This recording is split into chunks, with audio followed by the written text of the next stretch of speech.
Alright, this is Theo Lander for MMA Island. I'm here with AJ McKee. AJ, first thing first, I can't ignore this. Can we get a close-up on that jewelry, man? It's shining right now. Oh my goodness. Shout out Newport Watch Club, man. What's that? I said shout out to Newport Watch Club. Newport Watch Club. Alright, man. Living life, living life.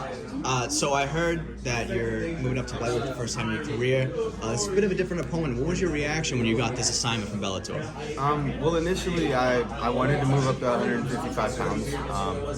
Beating Patricio the first time, and then him being the 155-pound champ. I wanted to be champ. So when he gifted his brother the belt, it kind of upset me a bit because I was expecting that to be the rematch.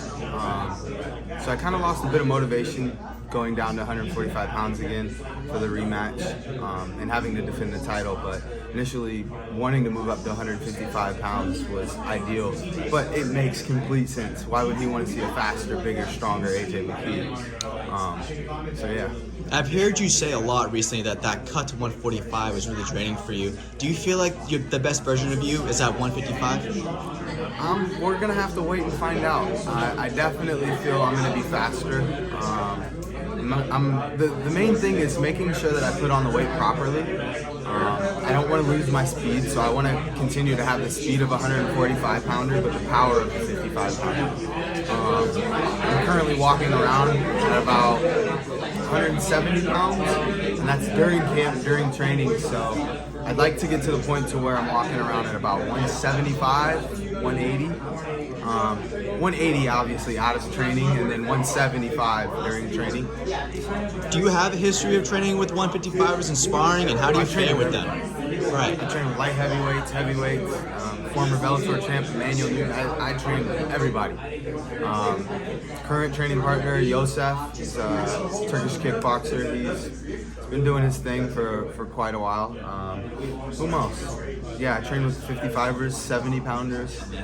We have a lot of bigger guys in the gym, so you know, it's either I'm just training with the little guys and focusing on my speed, or I'm training with the bigger guys focusing on power.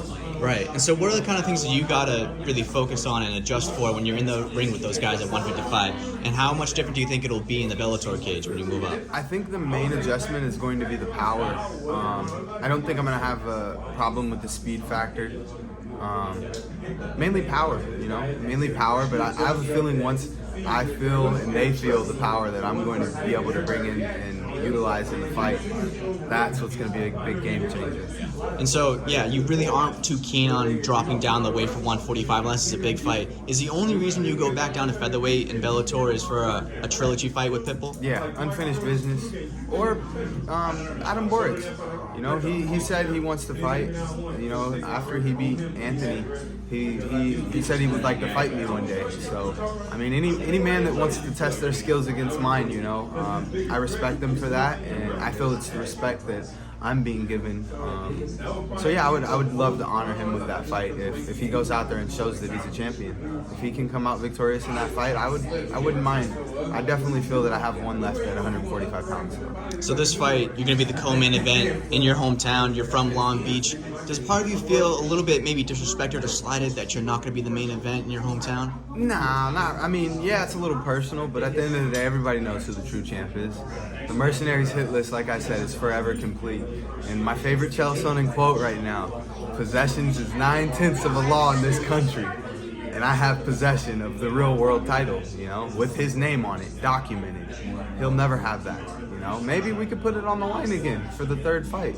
I'd be willing to do that, but I don't think he's willing to step up to the plate and fight again. So we'll see. Maybe it happens, maybe it doesn't. Why do you think that is? Why do you think he doesn't want to fight you again? I mean, well, you saw the first fight. And then the second fight being so controversial. I feel I won. I think he knows he won. Because if you watch, when everyone said unanimous, that's when he put his head down. And then when his way, my jaw dropped like it was a freaking Scream movie. So it was pretty funny.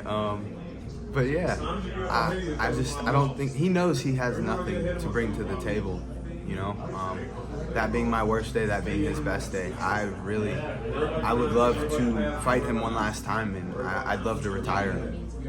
And so I've heard you say a lot that it wasn't your best day and you weren't coming in there at 100%. What exactly were the issues you were dealing with? Why weren't you having a good day on that night? Well, the training camp just didn't go as well. I didn't hit mitts as much with my dad. Just constantly dealing with other life things, it's life, man. So yeah, I was in the middle of snowboarding season, and I had to stop snowboarding and start training for a fight. Yeah. Helping my dad around the house, just other stuff. I have my 16-year-old brother lives with me, so I'm like a parent within a parent. It's life, man. I just really didn't have much motivation going into that fight, but I knew. I don't know. I knew I could go in there and win regardless. Why weren't you motivated? Does the challenge of facing Pitbull not really get you excited? Does it not get you going in the morning? I mean, you saw what a motivated AJ McKee was. I finished him in less than 2 minutes, but I had my mind set on being a world champion and winning $1 million. So to have a rematch, not really making that much money again, well, substantial amount. I'm making decent money, but I mean, my goals and my aspirations are where I envision myself. That's my key. So, I'm just like, I don't feel like cutting this weight. But I honor him with the fight. I felt I did just what I needed to do to win, but not to make a statement. The next time we fight, if we fight again, it'll be to make a statement again, and once again, it will be a great statement. And you're still widely regarded as one of the best 145ers in the world. That last fight was your first loss of your career, so how did you deal with that? And you said it was controversial and all of that. There's a lot of extra emotions going into it. How did you bounce back from that? It wasn't easy, honestly. I had a full mental meltdown, breakdown. It wasn't easy. I just did what I did best, man. I stayed at home. I tried to play video games, and I would go to the gym and just try to pull it back together. The following week after the fight, I got to take a little vacation in Hawaii. So after that, when I got home, that's when it kind of really settled in and kicked in, and it was rough. It was rough for a few weeks, but just being able to self-reflect, look myself in the mirror, and be like, this isn't the end of you, dude. Like you're still one of the best fighters in the world. You are the best fighter in the world, and just bounce back, man. Pull it together, and I think a big key is being able to express that, in that vulnerable state, being able to tell people and tell people what I experienced and how I overcame it all.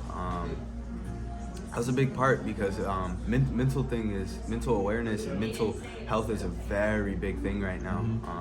I know a lot of people, even within our gym, that have been going through things. So it's just, I would say it's now for me, it changed my mindset in being able to let those people know that they're not in this alone, It was something, I'm a very introvert person, so I went through it alone.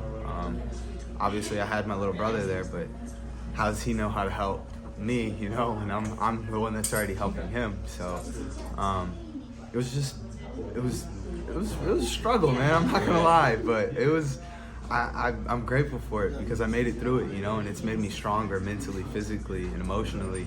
And yeah, I just want anybody that's out there just to know, man, like, you have people in your corner. Just don't be afraid to reach out, man. I'm very introvert, like I said, so like for me it was hard, and I didn't reach out to anybody.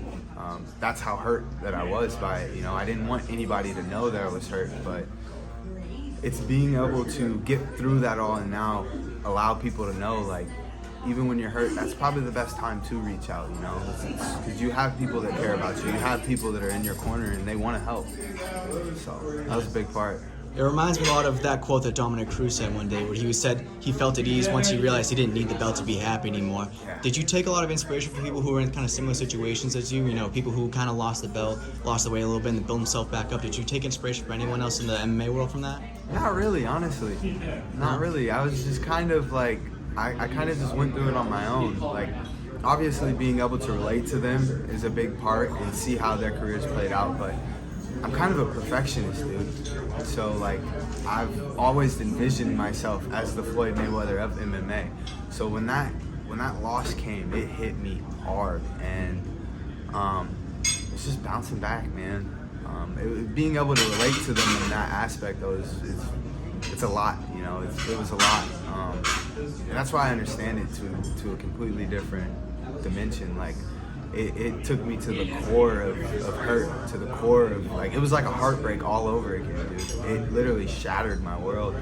And I just had to realize, man, my record, a number on my record means nothing. Like, I'm undefeated in life, no matter what. I'm a God-fearing man. I enjoy my relationship with the Creator, and I know that He's gonna get me through this, no matter what, at the end of the day. So, you know, it's just a lot of reading. You know, I stepped away and I started questioning things and just my own self and what I believe within myself for the fight game and other things. But I needed to just know through all of that, you know, the man upstairs is always with me, and he's always going to continue to guide me, and all this is for a reason.